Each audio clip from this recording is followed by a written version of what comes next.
बच्चों, आज मैं आपको पढ़ाने जा रही हूँ वैद्युत प्रतिरोधकता। वैद्युत प्रतिरोधकता। देखो, विद्युत प्रतिरोध आज तो हमने पढ़ा है ओम के नियम में। ओम के नियम में हमने ये पढ़ा कि अगर हम किसी चालक को, माने उसका प्रतिरोध है, उसको किसी बैटरी से जोड़ते हैं, ठीक है, कुंजी लगा दी हमने, ये प्लस है और ये माइनस है। अब माना हम इस बैटरी से यहाँ पे क्या V वोल्ट देते हैं, वोल्टेज देते हैं, तो इस चालक में एक धारा प्रवाहित होती है। माना वो धारा क्या है, I है। तो जब हम इसमें भाई वोल्टेज दे रहे हैं तो इस चालक में क्या बह रही है, धारा बह रही है, और यह धारा वोल्टेज की क्या होती है, अनुक्रमानुपाती होती है। यानी कि जैसे जैसे वोल्टेज बढ़ेगा वैसे वैसे धारा बढ़ती है। और फिर हमने इसकी जगह एक नियतांक रखा था V equal to R I, और R इक्वल टू हो गया V अपॉन I। R मैंने कहा था एक नियतांक है जिसे हम क्या कहते हैं, प्रतिरोध कहते हैं। अब देखिए, यहाँ से आपका प्रतिरोधकता को समझने के लिए आपको ये देखना पड़ेगा कि अगर हम V को पहले करते हैं, माना ऐसा हर चालक के लिए संभव नहीं है, माना हमने एक ऐसा चालक लिया जिसमें हमने विभव V को क्या लिखा, माना हमने V लिया, उसके बाद I को देखा, और उसके बाद उसका अनुपात V अपॉन I। अब माना हमने शुरू में V ले लिया 10 वोल्ट, और इसमें धारा कितनी बह रही है, और हमने धारा नापी तो इसमें 5 एम्पियर धारा बह रही है। तो V इक्वल टू हो गया 10, I इक्वल टू हो गया 5, और V अपॉन I यानी कि 10 अपॉन 5 इक्वल टू कितना हो गया, 2, और प्रतिरोध R हो गया ये 2 ओम। अब मैंने इसकी जगह यहाँ पे क्या कर दिया, 15 वोल्ट का लगा दिया, ठीक है ना। यहाँ पे माना मैंने कितने का लगा लिया, 20 वोल्ट का लगा लिया, 20 वोल्ट लगा लिया 15 की जगह। तो धारा इसी के अकॉर्डिंग बदल जाती है, क्या हो गई 10। तो V equal to 20, I equal to 10, तो 20/10 बराबर 2।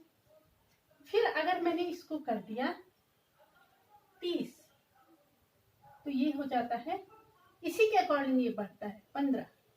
तो आपके पास फिर से क्या आ गया, 30, 15, 30/15 बराबर 2। तो हम किसी दूसरे तार को लेंगे तो यहाँ कुछ और होगा यहाँ, लेकिन इनका अनुपात एक निश्चित संख्या आती है। किसी भी अलग अलग तारों पे आप 4-5, तो ये क्लास में जब स्कूल खुलेंगे तो प्रैक्टिकल करके मैं आपको बता दूंगी। तो हम जैसे जैसे तार बदलते जाएंगे ऊपर वाला, और अलग अलग बैटरी पर, अलग अलग वोल्टेज की बैटरी पर, पहले 5 वोल्ट, फिर 10 वोल्ट, फिर 15 वोल्ट, 20 वोल्ट पर अगर हम इसको देखें तो हम देखेंगे इसी के अकॉर्डिंग धारा भी बदल रही है। और जो R है वो अलग अलग पदार्थों के लिए, जैसे मैंने पहले ले लिया तांबा, तांबे के लिए R का मान अलग आएगा। उसके बाद मैंने ले लिया माना पीतल, पीतल के लिए अलग आएगा। माना ले लिया चांदी, तो चांदी के लिए R का मान अलग आएगा। इस प्रकार हम देखते हैं कि किसी पदार्थ विशेष के लिए R का मान क्या होता है, निश्चित होता है। इस पर वोल्टेज और धारा का कोई प्रभाव नहीं पड़ता। यानी कि जो प्रतिरोध R निकल रहा है उस पर न तो वोल्टेज का प्रभाव पड़ता है, वोल्टेज परिवर्तन का प्रभाव पड़ता है, और ना ही धारा परिवर्तन का। तो ये अब हमें ये देखना है कि ये प्रतिरोध निर्भर किस पर करता है, इन दोनों पे तो नहीं कर रहा है, V पे भी नहीं और I पे भी नहीं, ठीक है ना। तो हमें ये देखना है कि प्रयोगों द्वारा यह देखा गया है कि जो प्रतिरोध, अच्छा ये R प्रतिरोध है क्या, अगर हम इसकी परिभाषा को निर्धारित करने की कोशिश करते हैं तो हमें पता चलता है कि जो ये प्रतिरोध है ये धारा के मार्ग में क्या है, एक रुकावट है। प्रतिरोध यानी कि विरोध कर रहा है, किसका, धारा के प्रवाह का। तो धारा के मार्ग में जो अवरोध आता है वह किन किन बातों पर निर्भर करता है, किससे ज्यादा होता है, किससे कम होता है, प्रयोगों द्वारा इसे देखा गया। तो प्रयोगों द्वारा हमने पहले देखा कि अच्छा, इससे तो आप प्रयोगों द्वारा हमने क्या देखा, सबसे पहले हमने प्रयोगों द्वारा देखा कि जो प्रतिरोध है वह निर्भर करता है चालक तार की लंबाई पर। प्रतिरोध की निर्भरता प्रयोगों द्वारा देखा गया है कि प्रतिरोध निम्न पर निर्भर करता है। नंबर 1, चालक तार की लंबाई। अब देखो, प्रतिरोध मतलब बाधा, ये चालक तार एक इतना छोटा सा है, ठीक है, यानी कि भाई धारा क्या है, आवेश का प्रवाह। आवेश को यहां से यहां तक जाने में जितने आयन बीच में पड़ रहे हैं उनसे टकराएगा, तो उसी से तो उसके मार्ग में बाधा उत्पन्न होगी, प्रतिरोध होगा। अब एक तार इतना लंबा है, तो इसके बीच में आने वाले जो आयन है उनकी संख्या ज्यादा होगी, जिससे इलेक्ट्रॉन टकराएगा। तो इसका मतलब कम प्रतिरोध में के तार, कम लंबे तार में प्रतिरोध R क्या होता है, कम होता है, और ज्यादा लंबे तार में प्रतिरोध R ज्यादा होता है, यानी कि R प्रोपोर्शनल टू L। तार की लंबाई बढ़ेगी तो प्रतिरोध बढ़ेगा। क्यों भाई, यहां से जो इलेक्ट्रॉन जा रहे हैं वो कम आयनों से टकराएंगे तो प्रतिरोध कम होगा, ज्यादा आयनों से टकराएंगे तो प्रतिरोध ज्यादा होगा। तो चालक की लंबाई पर चालक का प्रतिरोध उसकी लंबाई के समानुपाती होता है। नंबर 2, किस पे निर्भर करता है, अनुप्रस्थ काट के क्षेत्रफल पर। चालक तार के अनुप्रस्थ काट के क्षेत्रफल पर।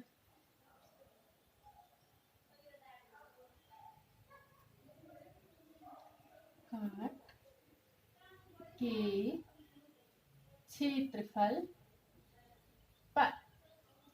अब देखो अगर हम, आप इसका अंदाजा ऐसे लगा सकते हैं जैसे कोई पाइप, जैसे कोई दरवाजा है, इतना छोटा है और इससे 20 आदमियों को गुजरना है, और दरवाजा इतना बड़ा है और इससे 20 आदमी को गुजरना है। तो बताओ, इससे गुजरने में ज्यादा परेशानी होगी, रुकावट आएगी, और इससे गुजरने में कम रुकावट आएगी। यानी कि ये तार है, इसके अनुप्रस्थ काट का क्षेत्रफल ये है, ठीक है, और एक ये है तार, और इस पर अनुप्रस्थ काट का क्षेत्रफल ये है।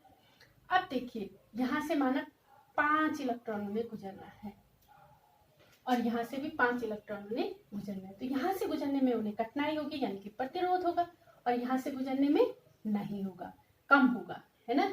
तो एक क्षेत्रफल, यानी कि क्षेत्रफल बढ़ रहा है तो प्रतिरोध यानी कि रुकावट कितनी हो रही है, कम हो रही है, और अगर क्षेत्रफल कम हो रहा है तो प्रतिरोध यानी कि रुकावट ज्यादा हो रही है। इसका मतलब जो प्रतिरोध है वह अनुप्रस्थ काट के क्षेत्रफल के व्युत्क्रमानुपाती होता है।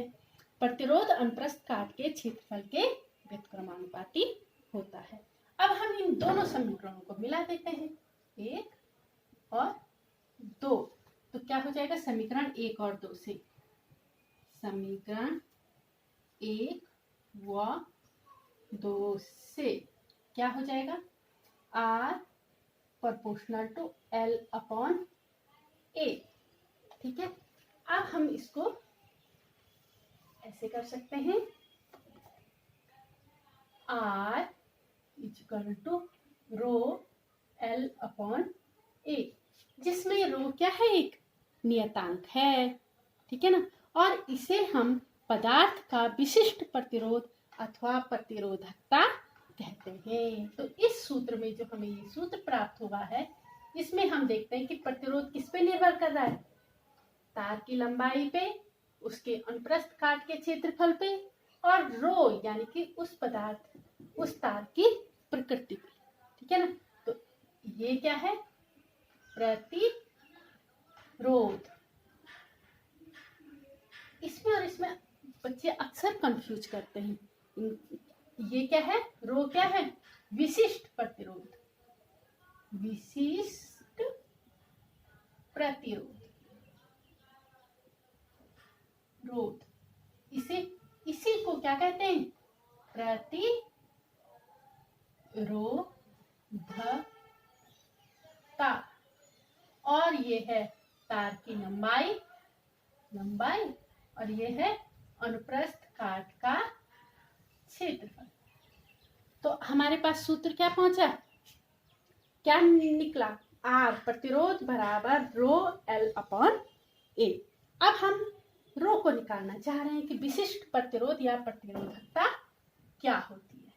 तो रो बराबर क्या हो जाएगा, देखो इन सबको इधर पक्षांतर कर दो तो ये हो जाएगा R A upon L equal to rho. हम इसे लिख सकते हैं rho equal to R A upon L।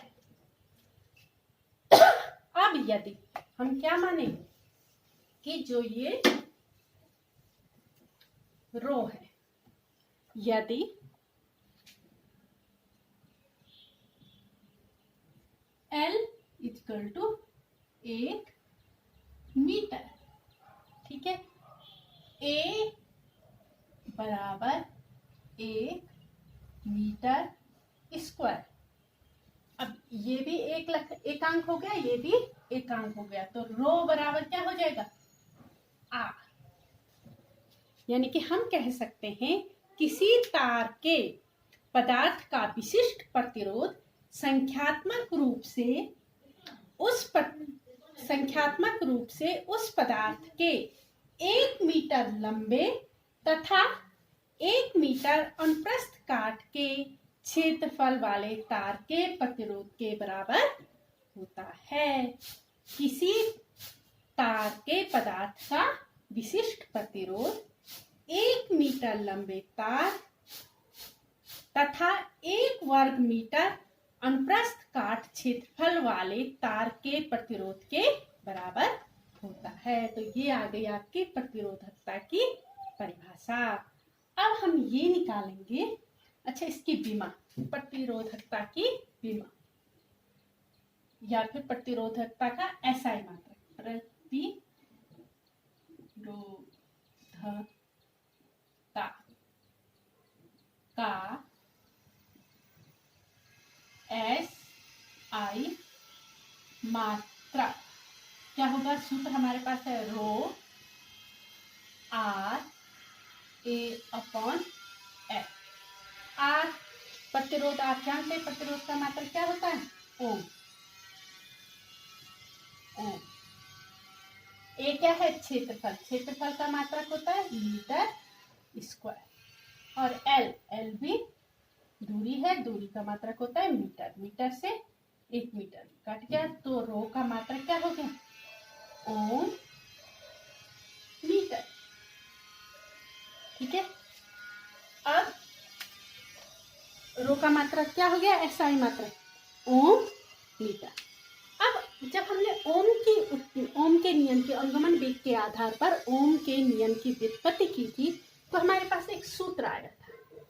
क्या आया था, याद है आप लोगों को, हमने ओम के नियम की व्युत्पत्ति की थी, तो उसमें जो सूत्र आया था वो क्या था, R equal to M upon N E square to L upon A। लिख रहे हैं यहाँ से, देखो जब हमने ओम का नियम का निगमन किया था तो हमारे पास सूत्र प्रतिरोध R बराबर आया था M upon N E square to L upon A। और यहाँ पे हमारे पास R बराबर क्या आया है, जो हमने प्रयोगों के आधार पर निकाला, R बराबर रो L अपॉन A, ठीक है ना।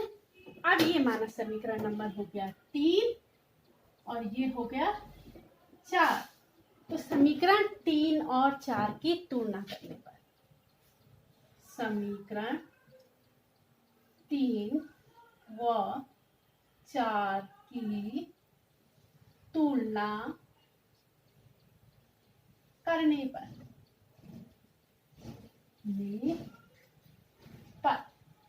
अब देखो, इधर L अपॉन ए है और ये भी L अपॉन ए है, यानी और ये R है, तो इसका मतलब रो बराबर M upon N E square.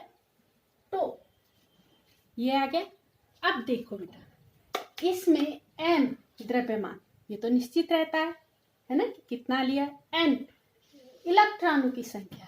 बेटा अलग अलग पदार्थ के परमाणुओं में इलेक्ट्रॉनों की संख्या अलग अलग होती है।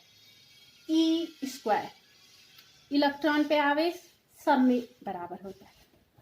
तो श्रांति काल, यानी कि एक अणु का, एक इलेक्ट्रॉन का दूसरे इलेक्ट्रॉन से टकराने में जो समय लग रहा है, तो ये तो ताप पर निर्भर करता है और n पदार्थ पर निर्भर करता है। बाकी m और ई स्क्वायर क्या है, कांस्टेंट है। इसका मतलब जो इससे क्या स्पष्ट हो रहा है कि जो चालक का विशिष्ट प्रतिरोध अथवा प्रतिरोधकता है, वह चालक के प्रति एकांक आयतन में उपस्थित इलेक्ट्रॉनों की संख्या तथा श्रांतिकाल टो पर निर्भर करता है। यानी कि यह किस चीज पर निर्भर करता है, जो प्रतिरोधकता है,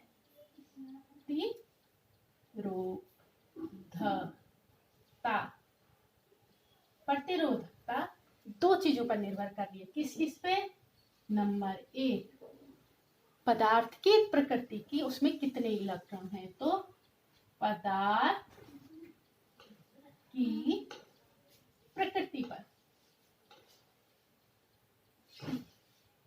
और नंबर दो किस पे, टो यानी कि श्रांतिकाल, यानी कि श्रांतिकाल पर प्रभाव किसका पड़ता है, ताप का। ताप बढ़ेगा तो श्रांतिकाल कम हो जाता है, फटाफट टक्कर लगती है, तो ये क्या हो जाएगा, ताप। तो जो ये रो है वह निर्भर करता है पदार्थ के दो गुणों पर, एक पदार्थ की प्रकृति, दूसरा पदार्थ का तापमान। तापमान बढ़ाएंगे तो टो में अंतर आएगा, टो में अंतर आएगा तो रो में अंतर आएगा, ठीक है। और n को तो आप केवल चेंज कर सकते हो, किससे, पदार्थ को बदलकर, कि एक पदार्थ में इलेक्ट्रॉनों की संख्या कम होती है, दूसरे में ज्यादा होती है। ज्यादा इलेक्ट्रॉनों की संख्या ज्यादा होगी तो रो क्या होगा, कम होगा, विशिष्ट प्रतिरोध कम होगा। और इलेक्ट्रॉनों की संख्या कम होगी तो विशिष्ट प्रतिरोध अधिक होगा। तो ये हो गया विशिष्ट प्रतिरोध या प्रतिरोधकता। तो इतना समझ में आप क्या आपको, ठीक है, नोट कर लीजिए।